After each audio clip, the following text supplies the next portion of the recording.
After Jesus returned to heaven, his disciples remained with the awesome task of taking the gospel to the whole world.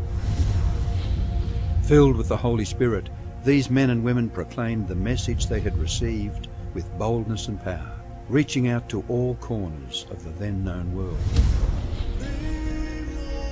But it was not without great opposition, first from the Jews, then from the Roman state. Many Christians were faithful to the point of death, suffering torture and humiliation from cheering onlookers at the Circus Maximus and Colosseum in Rome and throughout the empire. However, the blood of the martyrs only paved the way for the further spread of the gospel.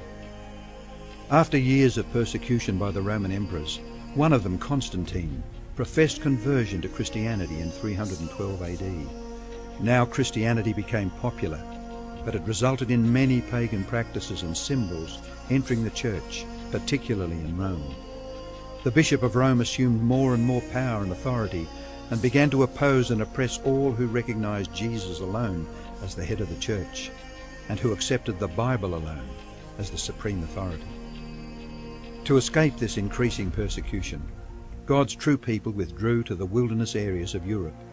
In northern Italy, the Waldenses took refuge in the mountains. While many were slain, the light continued to shine in the darkness. God was still in control, and he began to raise up men like Wycliffe, Huss, Tyndale, Luther, Calvin and Zwingli to stand for his truth. They stood for the Bible alone, faith alone, and Christ alone. In 1798, in fulfillment of Bible prophecy in the book of Daniel, the religious and political supremacy of the Roman Church was temporarily reduced when General Berthier removed Pope Pius VI from his throne.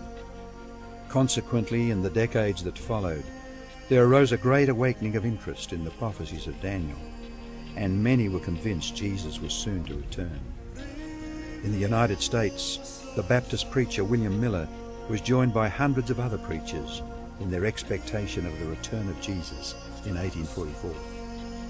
However, when Christ did not return in 1844, further Bible study led a small group to discover that Christ's ministry in the heavenly sanctuary was an explanation for their great disappointment. They discovered that the Bible taught that the seventh day was the Sabbath that Jesus had set aside for his people. Slowly they came to understand that their mission was to preach the three angels' messages of Revelation 14. Their goal as Seventh-day Adventists was to preach with power the everlasting gospel and to prepare the world for Christ's return.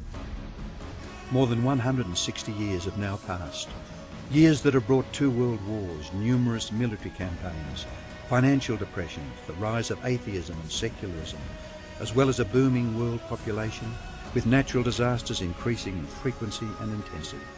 Today, the Church's mission and message is more relevant and urgent than ever in its history. Jesus is coming soon, and the world must be warned. Prepare to meet your God.